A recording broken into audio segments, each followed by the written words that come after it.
ଚାଲନ୍ତୁ ବର୍ତ୍ତମାନ ଆମର ପ୍ରସ୍ତୁତ ହେବା ପାଇଁ ଯାଉଛି ବ୍ରେଡ଼୍ ଆମଲେଟ୍। ଆଉ ବର୍ତ୍ତମାନ ଆମର କଢ଼େଇ ଗରମ ହେଇଗଲାଣି, ଚାଲନ୍ତୁ ତିଆରି କରିବା। ଏବେ ଆସନ୍ତୁ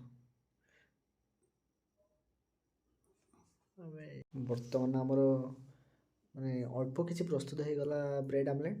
ବର୍ତ୍ତମାନ ଆମର ୱାଇଫ୍ ଧର୍ମପତ୍ନୀ କହୁଛନ୍ତି ଆମକୁ ଟିକେ ଟେଷ୍ଟ କରି ଦେଖିଲ ଟିକେ ଲୁଣ ହେଇଛି କି କ'ଣ ହେଇଯାଇଛି, ନହେଲେ ମୁଁ ଲୁଣ ପକେଇବି।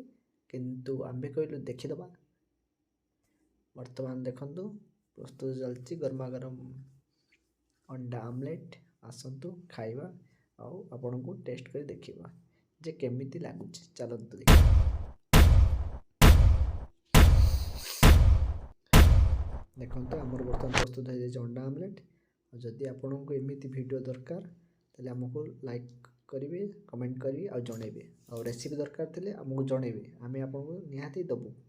ହେଲା, ଠିକ୍ ଅଛି। ଜୟ ଜଗନ୍ନାଥ।